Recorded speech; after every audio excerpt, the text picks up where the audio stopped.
دوست بزرگوں، عزیزوں، السلام علیکم ورحمۃ اللہ وبرکاتہ۔ اللہ تعالیٰ کا بڑا فضل ہے کہ اس نے ہمیں اپنا اور اپنے محبوب کا اور محبوب کے محبوبوں کا ذکر پاک کرنے کی توفیق عطا فرمائی۔ دعا ہے اللہ تعالیٰ اکثر بات کرنے کی توفیق عطا فرمائے۔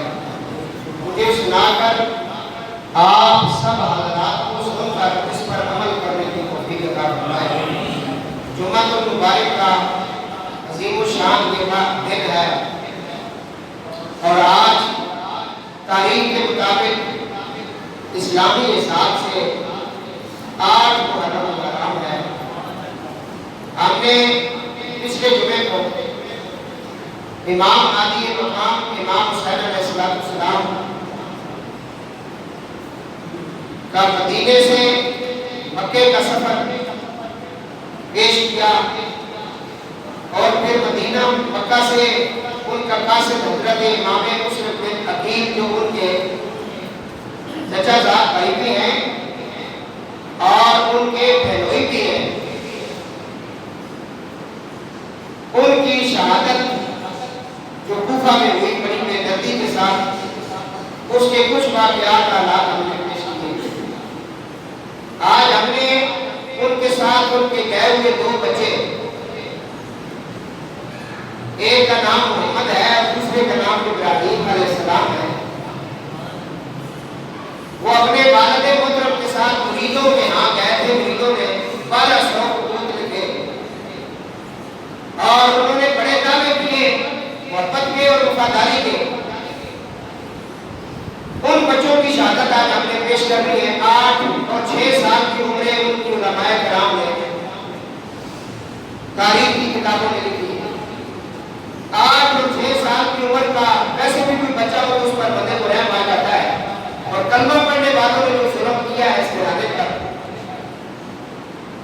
اسے ہم اس لیے بار بار بیان کرتے ہیں تاکہ لوگوں کے دل دماغ میں محمد والے محمد کی جو محبت ہے وہ پیدا ہو جائے۔ کیونکہ کچھ مولویوں نے کہا کہ آپ مسائل بیان نہ کریں، غم کی محفل نہ سجائیں، غم کا ذکر نہ کریں، تو صرف اس کی کر رہے کہ ان کے آباء و اجداد کے کرتوت ظاہر نہ ہو جائے۔ ان کے آباء و اجداد نے جو کرتوت کیے ہیں، کیونکہ یہ ان کی مانوی اولاد ہے، اس لیے جو یہ لاہور کا جو بغیرت ہے جس نے سیدہ زہرا سلام اللہ علیہا کی گستاخی کی ہے، یہ ان کی مانوی اولاد میں سے ہے یہ لوگ۔ اس لیے یہ منع کرتے ہیں کہ ہمیں حسین کی محفل نہ سجائیں۔ امام حسین علیہ السلام کی شہادت کا صرف ذکر سن کر، ابھی امام باغ شہید نہیں تھے، شہید 56 سال بعد ہوئے، 56 سال پہلے ان کی شہادت کا دردناک ذکر سن کر امام الانبیاء امام جناب محمد مصطفیٰ صلی اللہ علیہ وسلم سالوں قطار ہوئے ہیں، مولا مشکل کشاد ہوئے ہیں، جناب سیدہ فاطمہ الزہرا ہوئی ہیں۔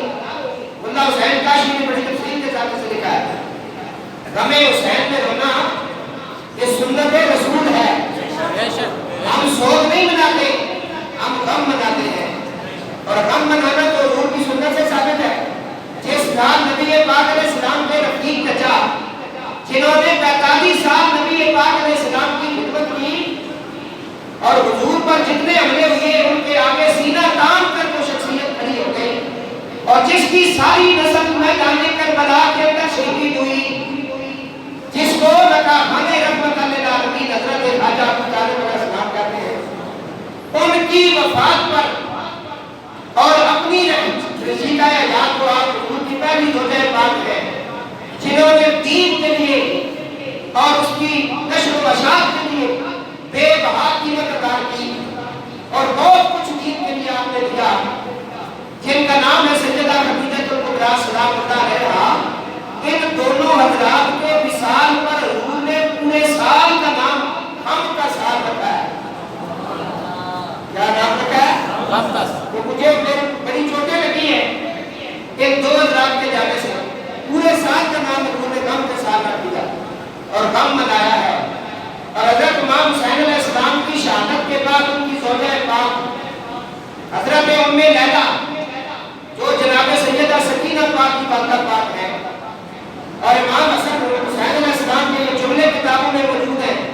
آپ فرماتے ہیں جس جگہ لیلا اور میری بیٹی سکینہ کھڑی ہوتی ہے وہ جگہ جگہ بھی مجھے زمین و آسمان سے سب سے اعلیٰ ورثہ نظر آتی ہے، وہ جگہ بھی مجھے سب سے اعلیٰ ورثہ نظر آتی ہے جس جگہ میری جناب سکینہ 4 سال کی جو شہادی آپ ملے گئی۔ تو امام حسین کی شہادت کے بعد ان کی اپنی بیوی اپنی زوجہ پاک ہم سب کی ماں ام لیلا فرماتی ہیں 1 سال تک ام لیلا سائے کے اندر نہیں بیٹھی، سارا دن آپ پاکستان میں ریت کے اوپر گرم ریت پر بیٹھی رہتی، سارا سال آپ نے اس طرح گزار کیا، کسی سایہ دار درخت کے نیچے نہیں بیٹھی۔ جب بھی آپ سے کہا جاتا آپ فرماتی کہ اس دشت کے اندر اس ریگستانی علاقے میں گرم لو چل رہی تھی، گرمی کا موسم تھا، نواسہ رسول ابن رسول یہاں پہ بڑی بے دردی کے ساتھ شہید ہوئے ہیں، ان کے بچے شہید ہوئے ہیں، میں کیسے جا کر سایہ دار جگہ پہ اور ٹھنڈی جگہ پہ بیٹھ سکتی ہوں؟ اور انہوں نے پورے سال غم منایا، اور سال کے بعد ان کی اسی جگہ پہ جو ہے نا شہادت ہوتی ہے اور وہ وصال فرما جاتی ہے، پورا سال انہوں نے یہ ہمیں منا کر دکھایا۔ ہمارے جتنے بھی بزرگان دین گزرے سعود الانبیاء حضرت بابا فرید بنت شکر رحمۃ اللہ علیہ، ان کے سامنے جب کوئی امام پاک کا نام لیتا تو آپ زمین پر گر پڑتے، بے ہوش ہو جاتے، اور اس غم کی جو کیفیات ہے وہ آپ کے سامنے ہوتی ہے۔ اور نقشبندیوں کے پیشوا ان کے بارے میں نے پڑھا ہے کہ وہ جب ہی محرم شریف شروع ہوتا تو وہ دھلے ہوئے کپڑے بھی نہیں پہنتے تھے، اور سارا دن اپنا وہ اس قبرستان میں گزارتے جس قبرستان میں سادات کی قبریں ہوتی، وہاں جا کر سیدوں کی قبروں کے پاس لیٹ جاتے اور روتے اور ان کے غم میں شامل ہوتے، اور 10 محرم کو وہ بہت سارا نیاز پکا کر اپنے ساتھ میں رکھ لیتے، ننگے پاؤں سادات کے گھروں کو تلاش کر کر کے ان کے گھروں میں جا کر کے وہ نیاز دیتے اور روتے، اور علماء لکھتے ہیں کہ اس طرح معلوم ہوتا تھا کہ ان کے سامنے واقع کربلا جو ہے وہ رونما ہوا ہے۔ ہم نے سوچ کو جو اسلام نے تعطیل دن بنائے، ہم تو غم بنا رہے ہیں بھائی، اور غم بنانا سنت رسول ہے، امام علی مقام کے غم میں آنسو نکالنا میرے حضور کی سنت ہے۔ اور ملا صاحب کا شریف کے سیدہ زہرا سلام اللہ علیہ فرماتی جس کا ایک آنسو بھی میرے بیٹے کے غم میں نکلے گا اس کی شفاعت کرنے کے لیے میں خدا ہوں۔ بہرحال یہ مقدر کی بات ہے، رومی کشمیرہ میں کبھی نے کہا تھا قدر نبیدہ ایک ہی جانت دنیا دار کبھی نے، آئی رومی کشمیرہ میں کبھی فرماتے ہیں قدر نبیدہ ایک ہی جانت دنیا دار کبھی نے، او قدر نبیدہ ایک ہی جانت دنیا داری کبھی نے، قدر نبیدہ جانت والے تے سو گئے بچ مدینے۔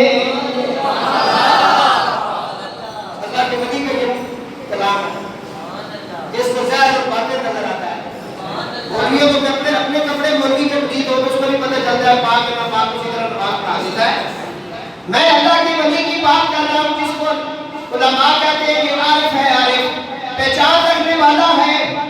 حضرت میاں محمد آصف کھڑی فرماتے ہیں قدر نبیدہ کی جانت تے دنیا تاریک کمینے، او قدر نبیدہ چاندن والے تے سو گئے بچ مدینے، او قدر بھلادا بھل بھلی جانے تے صاف دماغاں والی، قدر بھلادا گرج کی جانے تے مردے کھاون والی،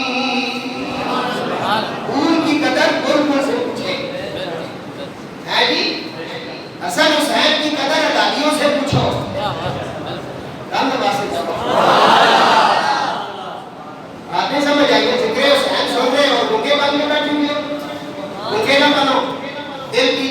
دل کا چین یا حسین یا حسین.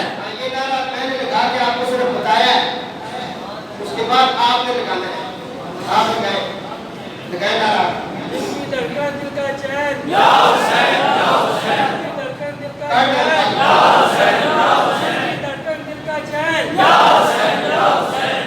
یا حسن یا حسین یا حسن یا حسین یا حسن یا حسین یا حسن یا حسین یا حسن یا حسین. یہ بالکل کام ہو گیا. تمہاری ہر مشکل اس سے آسان ہو گئی. جی یہ نام لیا کرو، اس سے مشکلیں ٹال جاتی ہیں. باب آدم نے یہ نام لیے، توبہ قبول ہو گئی. میں سمجھایا نہیں کسی نے؟ یہ پھول ہیں میری سرکار کے. حضور ان کو سونگا کرتے تھے اور فرماتے تھے مجھے ان دونوں سے جنت کی خوشبو آتی ہے. ان کے پاک پڑھو محمد والے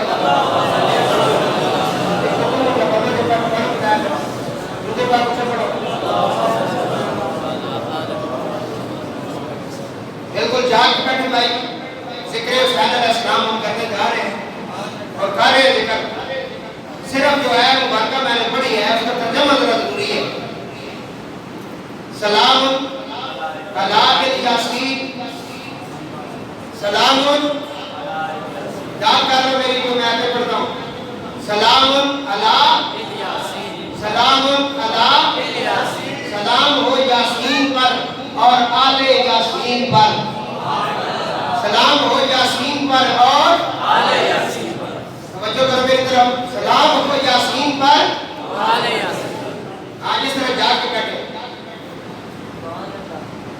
صرف سنی نہ پڑھو، کچھ لوگ صرف سن ہو جاتے ہیں. سن نہ پڑھو، جا کے رہو. ذکر والے بیٹھ کے دوسرے کی جو بات ہے پچھلے پرانے نے اتنے پڑھو کہ وہ داد اتنی دیر میں بندہ چپ کر دینا.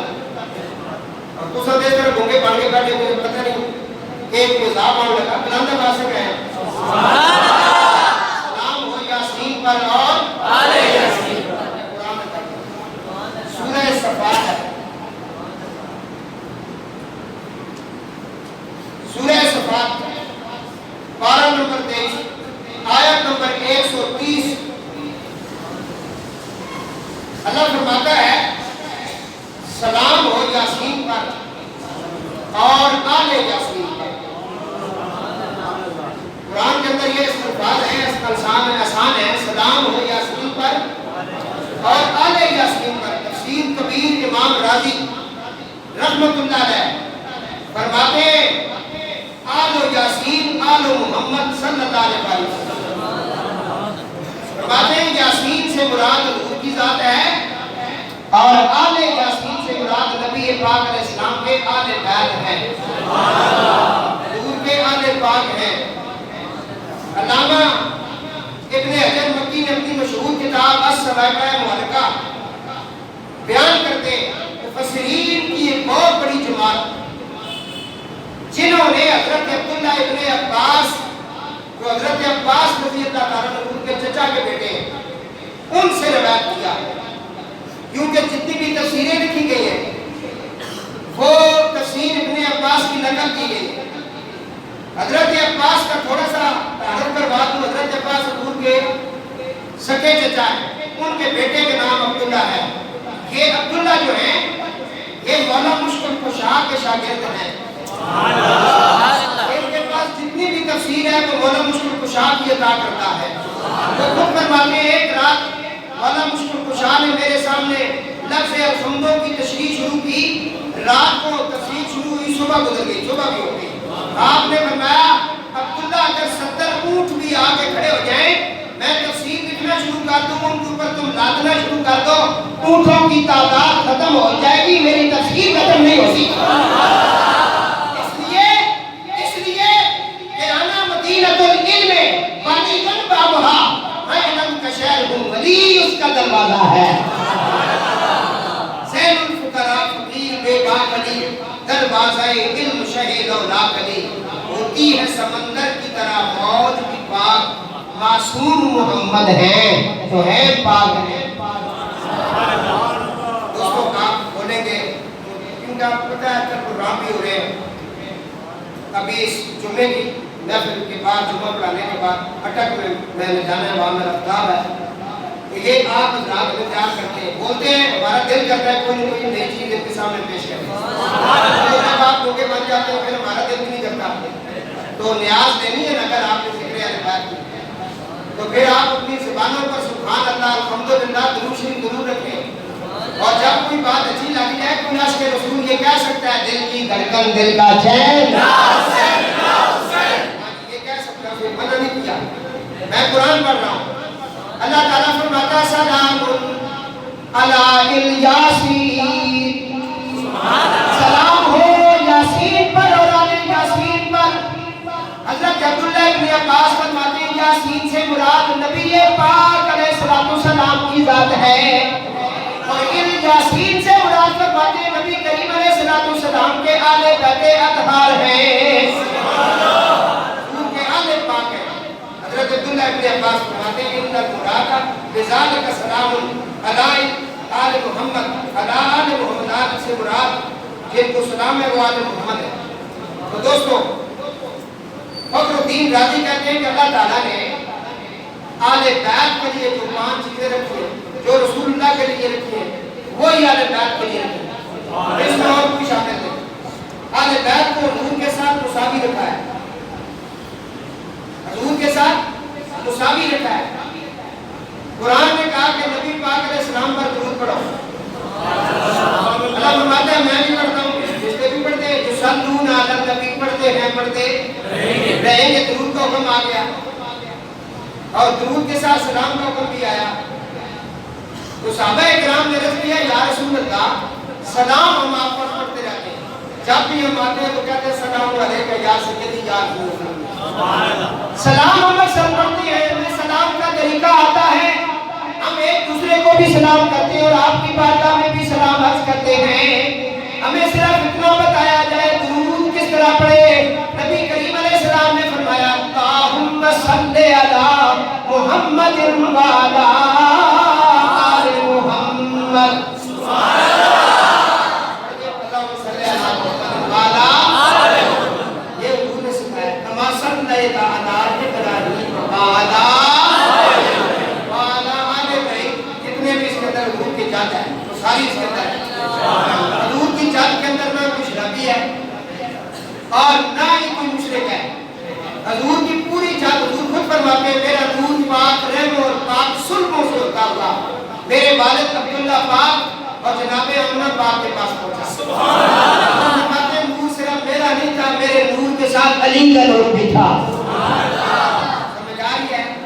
اور علامہ ہمارے تو احمد رضا بریلوی نے تو یہ کوئی ذوق کے ساتھ نہیں کہا، ان کا عقیدہ تھا، وہ فرماتے ہیں تیری نسل پاک میں،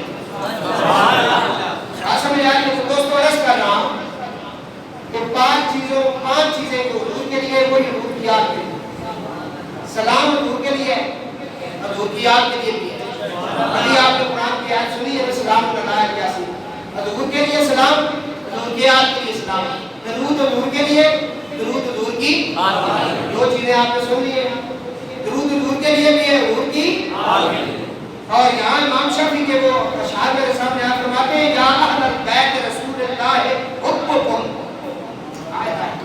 فرد من اللہ فی القرآن انزلہ، کہتے ہیں رسول اللہ کی آل بیت کی جو محبت ہے نا ہمارے اوپر فرض ہے، یہ قرآن میں نازل ہوئی ہے،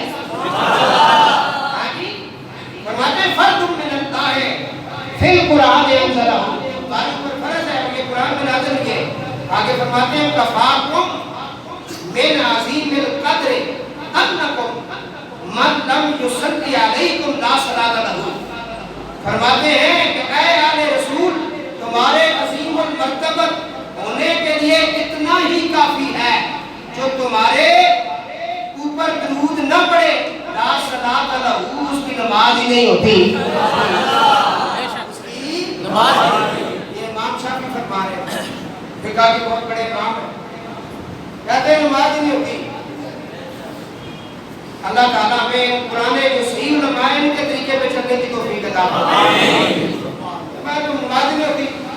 حضرت امام شافعی بہت محبت اہل بیت کرتے تھے، بڑا ذکر کرتے تھے اہل بیت کا، ان پر لوگوں نے رافعی ہونے کا فتویٰ لگا دیا کہ یہ رافعی ہو گیا، وہ کہتے ہیں اگر اہل بیت کی محبت کرنے کی وجہ سے میرا ہے نا قیامت کے دن میں کہوں کہ جن و انس تم گواہ ہو جاؤ اہل بیت کی وجہ سے اگر میں راضی ہوں تو میں اعلان کرتا ہوں میں راضی ہوں.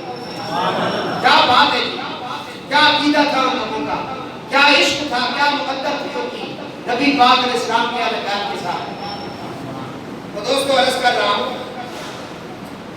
5 چیزیں سلام درود 2 نمبر بات 3 آپ 2 آپ نے سن لی.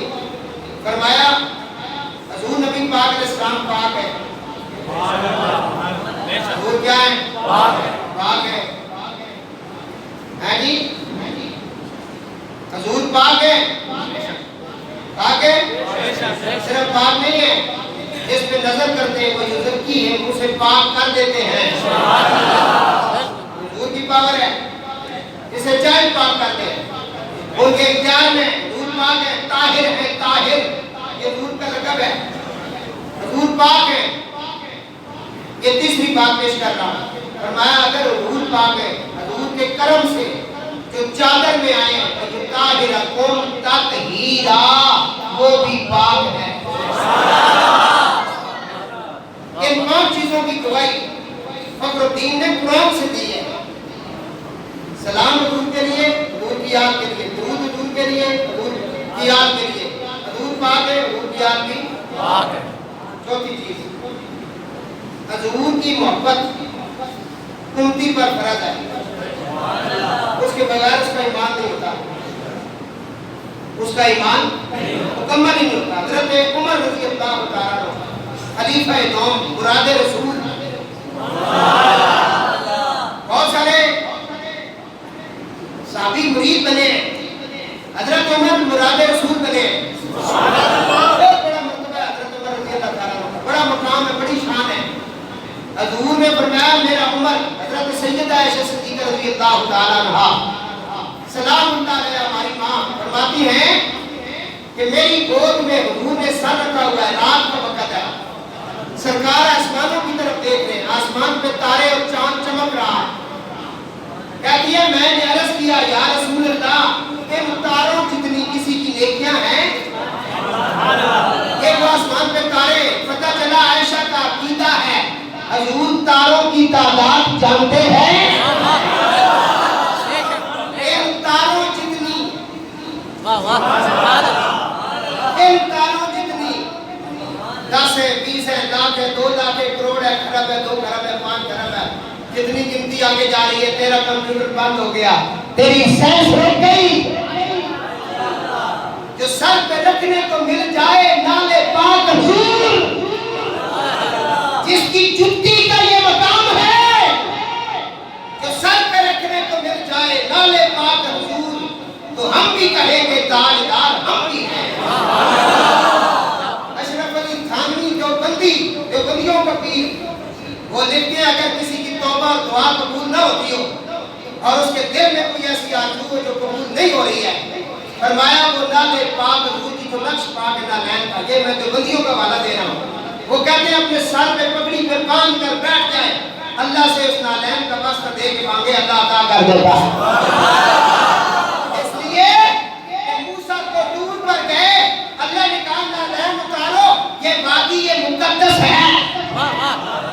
مسجد میں تم آئے, سید آئے, مولوی آئے, پیر آئے, میں نے کہا جتی ادھر اتار کے آؤ, یہ مسجد ہے. پیر نے بھی اتاری, مولوی نے بھی اتاری, آپ نے بھی اتاری, کیونکہ یہ مقدس جگہ ہے, یہاں جتی نہیں پہن سکتے. حرم کی حدود شروع ہو گئی, گیٹ کھولے ہوئے ہیں. فرمایا تم نے اس گیٹ سے اندر جانا ہے, جتی اتار. موسیٰ دور پہ آ رہے ہو, ملاقات کرنی ہے, وادی مقدس ہے, نالین اتارو. حضور جب معراج پر گئے, نالین اتارنے کا ارادہ کیا, فرمایا محبوب سڑے جوڑے آ جاؤ, نالین نہ اتارنا, میرا عرش تیرے نالین کو چومنے کے لیے بے قرار ہے.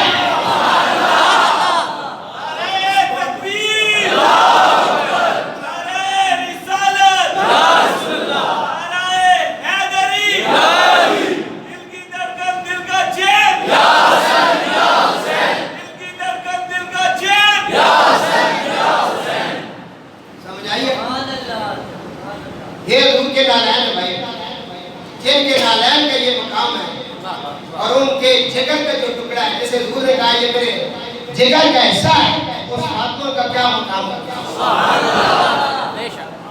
جی صحابہ فرماتے ہیں جب حضور پر انما یرید اللہ لیذھب عنکم الرجس اہل البیت والی آیت نازل ہوئی نا، راجہ وصف صاحب آپ کی توجہ چاہ رہا ہوں، جب یہ آیت نازل ہوئی 6 مہینے حضور سحری کے وقت تہجد کے وقت بی بی پاک کے دروازے پہ کھڑے ہوتے تھے، 6 مہینے حضور نے وہاں کھڑے ہو کر کہا انما یرید اللہ لیذھب عنکم الرجس اہل البیت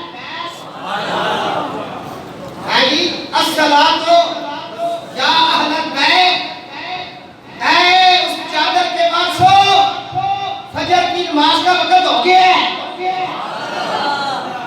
کیا سمجھے؟ حضور پاک، حضور کی تیسری بات سن رہے ہیں، چوتھی آپ کیا سن رہے تھے؟ محبت۔ حضرت عمر کی بات کر رہا ہوں، حضور نے کہا حضرت عائشہ کہتی ہیں یا رسول اللہ اس تاروں جتنی کسی کی نیکیاں ہیں؟ حضرت عائشہ کہ یہ کدھر تارے حضور جانتے ہیں؟ فرمایا ہاں عائشہ میرا عمر جو ہے اس کی نیکیاں تاروں جتنی ہیں۔ سیدہ عائشہ صدیقہ کی آنکھوں میں نام دل میں غم آ رہے ملال آیا، فرمایا میرے بابے کی نیکیاں کہاں گئی ہیں؟ اور شیعہ جا کر سن، فرمایا میرے بابے کی نیکیاں کہاں گئی ہیں؟ رسول اللہ نے فرمایا وہ غار میں جو اس نے سانپ سے ڈنگ کھائے نا، وہ نیکی ایک طرف، عمر کی یہ ساری نیکیاں ایک طرف۔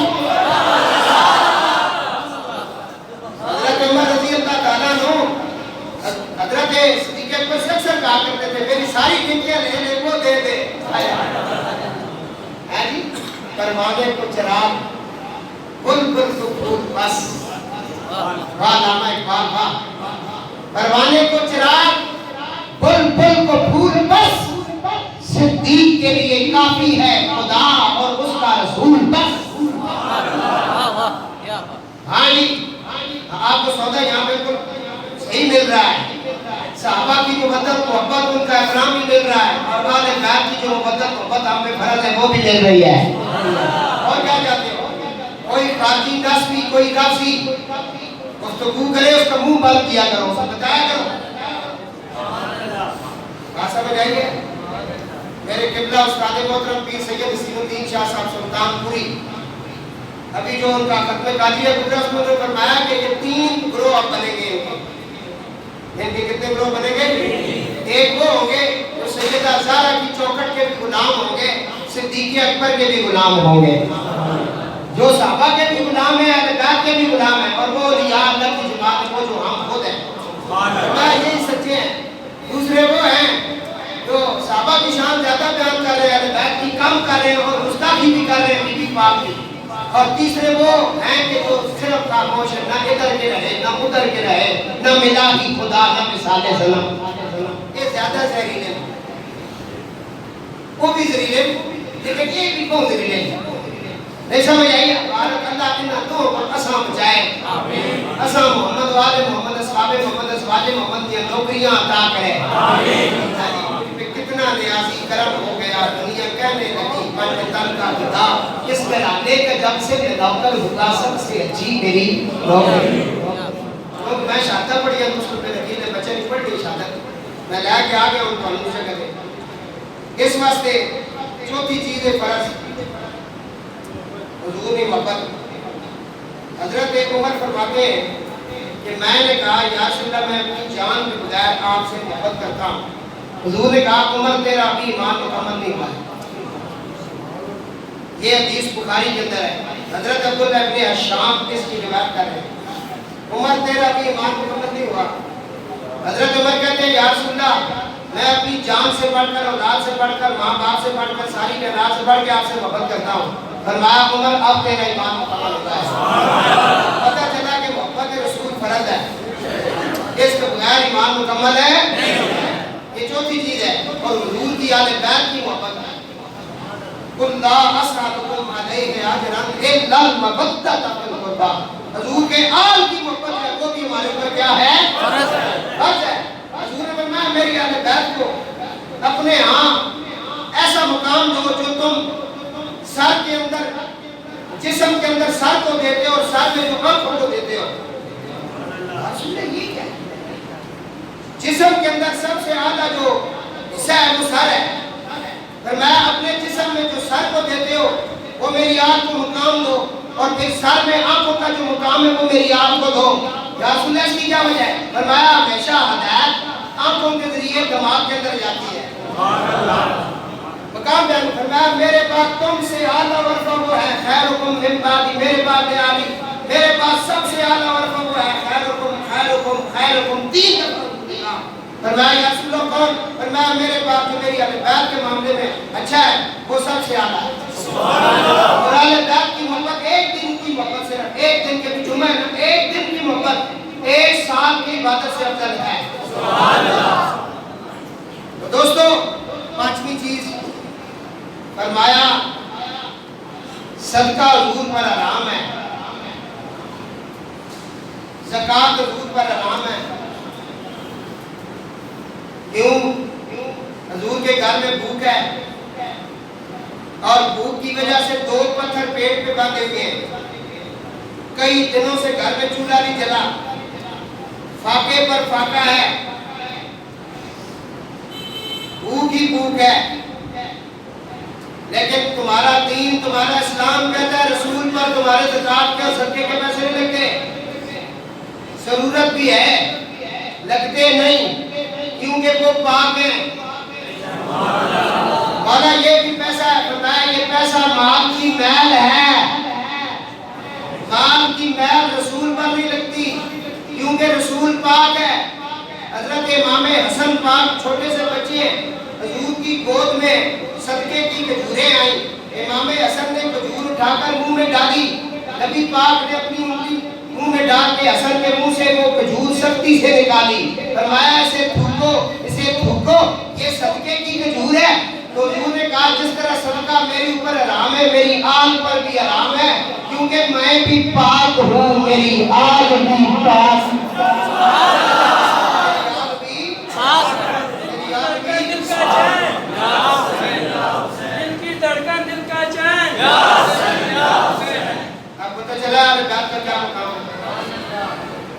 یہ 5 چیزیں میں نے بیان کریں تو آپ نے سنی.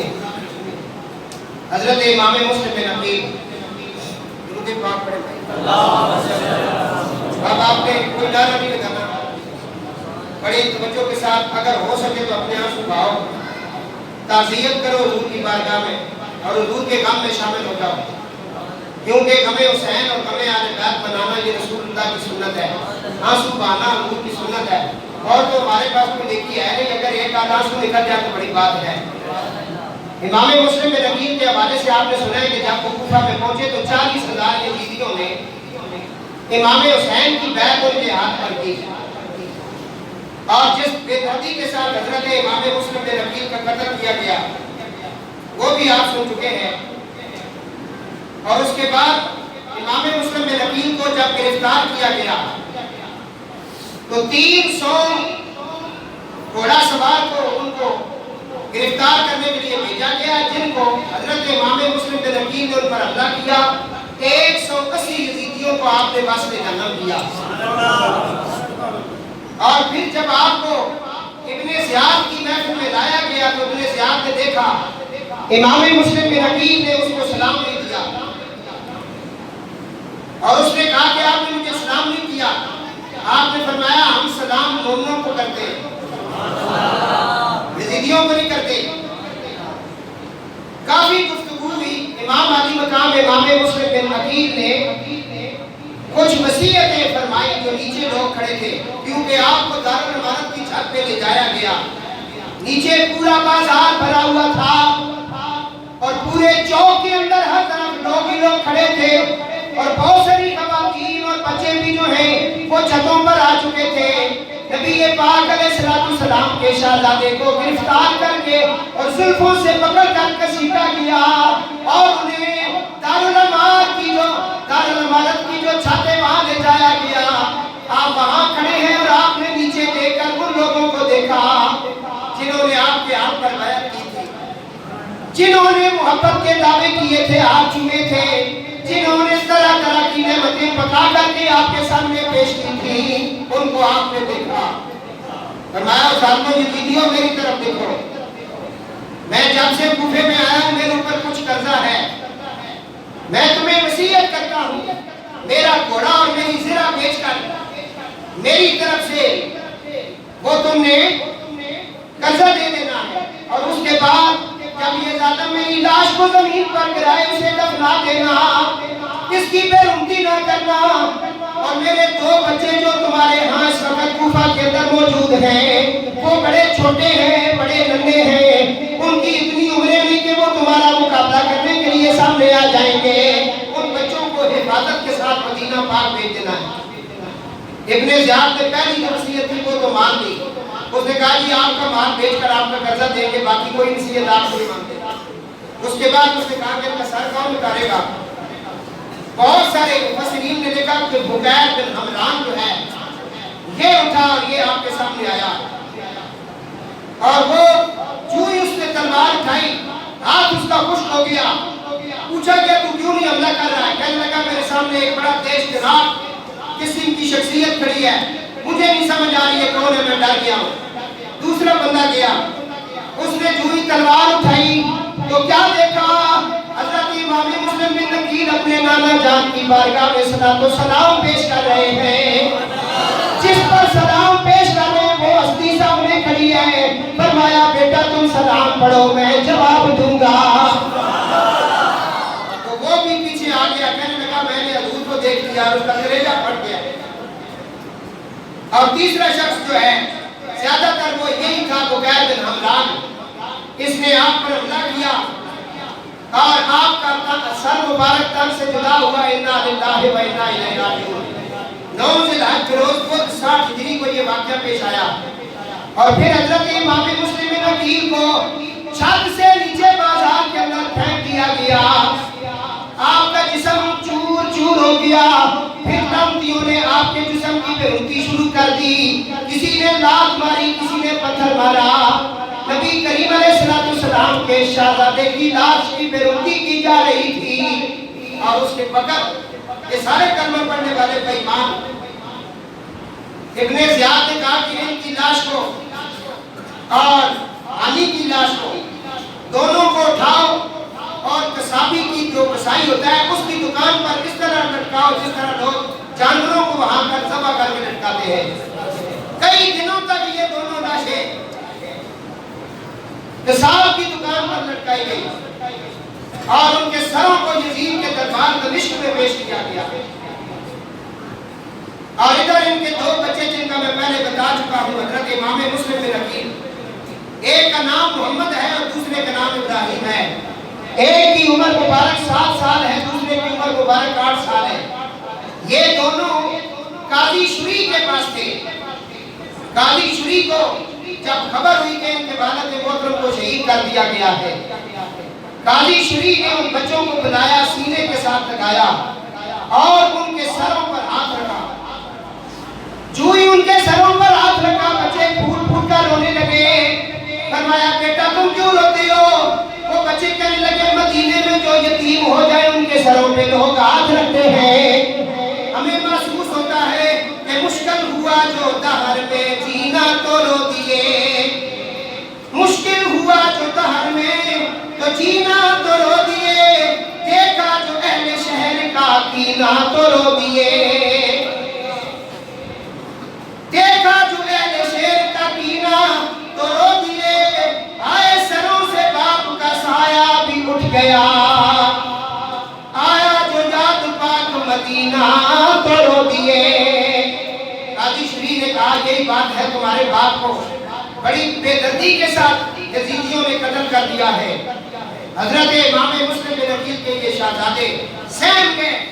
اب رات کا وقت ہوا، اس نے 50 دینار دونوں کے کپڑوں کے اندر ڈالے، جیب کے اندر ڈالے اور اپنے بیٹے سے کہنے لگا کہ ان دونوں بچوں کو رات کو لے جاؤ، میں نے سنا ہے کہ قافلہ مدینے جا رہا ہے اور یہ راکین کا جو دروازہ ہے وہاں انہیں چھوڑ کے آؤ، ایک قافلے کے ساتھ مل جائیں گے اور مدینے پہنچ جائیں گے۔ اس کا بیٹا جو اسد ہے وہ لے کر نکلا، اور رات کو آگے آگے قافلہ جا رہا تھا، اس نے کہا دیکھو وہ قافلہ جا رہا ہے، ان کی گرد جو ہے اڑ رہی ہے، آپ ان کے پیچھے ہو جاؤ اور ان کے ساتھ چلے جاؤ۔ وہ پیچھے مڑایا اور یہ بچے ساری رات دوڑتے رہے، قافلہ ان کی آنکھوں سے گم ہو گیا۔ وہ گھوڑوں پر سوار تھے، یہ پیدل تھے اور بچے تھے۔ رات ساری یہ چلتے رہے، دوڑتے رہے۔ جب شہری کا وقت ہوا تو ان کے سامنے کوفے کی گلیاں ہی تھیں، گلیاں تقدیر نے وہاں سے نکلنے کی اجازت نہیں دے رہی تھی، اور یہ ان گلی کوچوں کے اندر آ گئے۔ ادھر سپاہی جو تھے اور کوفے کے وہ یزیدی، ان کے ہاں اتنے زیادہ انعام و اکرام کا اعلان کر دیا تھا۔ اس نے کہا اتنا انعام دوں گا جو ان بچوں کو گرفتار کرے گا۔ اس نے اعلان کر دیا، اور ان کی گرفتاری کے لیے وہاں بہت سارے یزیدی گلی کوچوں میں اور سڑکوں پر اور مختلف جگہوں پر وہ آ چکے تھے۔ اتنے میں ایک یزیدی نے بچوں کو گرفتار کر لیا، گرفتار کر کے ابن زیاد کے پاس پیش کیا گیا۔ ابن زیاد نے پہلے تو بڑی بدتمیزی کی، اور اس کے بعد اس نے دروغہ جیل سے کہا، جس کا نام مشکور تھا، اس نے کہا ان بچوں کو قید خانے کے اندر بند کر دو، جب میں تجھے حکم دوں گا میرے سامنے میں پیش کرنا ہے۔ پھر اگر یزید نے کہا کہ ان کے ساتھ اتار کے بھیجو تو میں سارے یزید کے پاس بھیج دوں گا، تو اگر اس نے کہا زندہ پیش کرو تو میں زندہ پیش کر دوں گا۔ بہرحال یہ دونوں بچے تم جیل کے خانے کے اندر لے جاؤ۔ تھوڑی سی میرے دوست کو توجہ کرو، 7 اور 8 سال کی عمر ہے، اللہ نے آپ کو بھی بچے دیے، آپ بھی بچوں والے ہو، باپ ہو، تھوڑا سا طرف کے درد محسوس کر کے بتاؤ۔ بچے بھی وہ ہیں جن پر تم درود پڑھتے ہو، بچے بھی وہ ہیں جن کے نامے کا نام جناب محمد مصطفیٰ ہے، جن کے گھر میں قرآن اترا ہے، اور ان کے ساتھ یہ طوفان بدتمیزی جنہوں نے برپا کیا وہ سارے کلمہ پڑھنے والے تھے۔ نثار مرتضیٰ ہوں، پنج تن سے پیار کرتی ہوں، خزاں جس پہ نہ آئے اس چمن سے پیار کرتی ہوں۔ عقیدہ مذہب انسانیت سے کم ضروری ہے، میں بت پرست ہوں مگر بت شکن سے پیار کرتی ہوں۔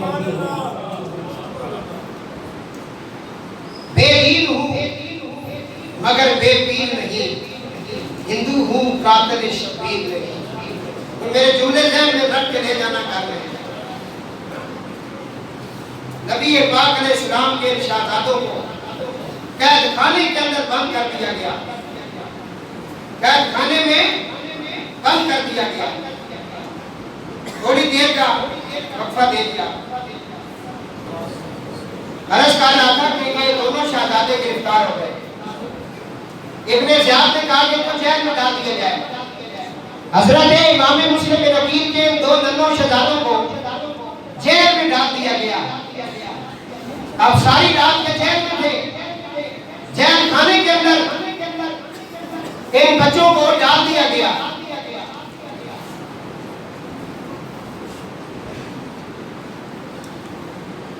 تو دوستو جیل خانے کا جو دروغہ تھا اس کا نام تھا مشکور۔ کیا نام تھا؟ آپ سنیں، اگر ہم یزیدیوں کا ذکر کر رہے ہیں تو ان کے جو محبان ہیں ان کا ذکر بھی کر رہے ہیں، جنہوں نے وفاداری کی ہے اس گھرانے کے ساتھ، ان کا ذکر پاک بھی ہو رہا ہے۔ اس کا نام تھا مشکور۔ اس نے جب دیکھا تو وہ محبان آل بیت تھا کہ 2 ننھے شہزادے اور انہوں نے گرفتار کر لیے کہ سید زادے، وہ ساری رات جیل کے اندر ان بچوں کی خدمت میں لگا رہا۔ کبھی ہاتھ چومتا ہے، کبھی پاؤں چومتا ہے، جو پاؤں پہ چھالے چڑھ گئے تھے رات کو دوڑنے کی وجہ سے ان کو کبھی صاف کرتا ہے، کبھی گرم پٹیاں رکھتا ہے اور کھانا پیش کرتا ہے، کبھی زلفوں کو سنبھالتا ہے اور روتا ہے۔ رات کا آخری پہر آ گیا، تہجد کی نماز کا وقت آ گیا۔ مشکور نے اپنی انگوٹھی اتاری، ان دونوں بچوں کو عطا کی، فرمایا میری یہ انگوٹھی لے لو اور کستیا کے دروازے پر پہنچ جاؤ، وہاں میرا بھائی ہوگا کستیا کے دروازے پر، اس کی ڈیوٹی لگی ہوئی ہے، اس کو میری انگوٹھی دکھاؤ گے وہ سمجھ جائے گا کہ میں نے بھیجا ہے۔ اس وقت وقت یہ نشانیاں ہوتی تھیں، وہ آپ کو بڑی حفاظت کے ساتھ مدینہ پاک کے اندر آپ کی والدہ محترمہ کے پاس بھیج دیتا. وہ قصدیہ کے دروازے پہ آپ نے جانا ہے. اب اس نے ان دونوں بچوں کو رات کو عذاب کر دیا. اس نے مشکور میں صبح جب ہوئی ابن زیاد کا دربار لگا. ابن زیاد نے کہا کہ مشکور کو بلاؤ کہ لڑکوں کو لے کر آئے. مشکور اکیلا ہی حاضر ہوا. اس نے کہا وہ بچے کہاں ہیں؟ مشکور نے بڑی دلیری کے ساتھ کہا، بڑی دلیری کے ساتھ اس نے کہا کہ میں نے ان بچوں کو رات کو عذاب کر دیا. اس نے کہا تجھے میرا ڈر نہیں تھا؟ اس نے کہا جسے خدا کا ڈر ہو تو کسی کمینے سے نہیں ڈرتے. میرا کیا ڈر ہے؟ میرے سامنے تو اشد تھا، محشر تھا، قبر تھی. میں تو قبر کے خوف سے کام کیا تھا. میں تو اللہ کے خوف سے کامنے اور ڈرنے والا ہوں. تم سے کون ڈرنے والا ہے؟ ایک دن اللہ تعالیٰ کی بارگاہ میں بھی میرا آمنا سامنا ہوگا. اس لیے میں نے تیرا ڈر نہیں کیا، میں تو اس کا ڈر کرتا ہوں جس سے ساری خدائی ڈرتی ہے. کہا تجھے شرم نہیں آئی؟ بڑا نیلا پیلا ہوا، بڑا غصے کے اندر آ گیا.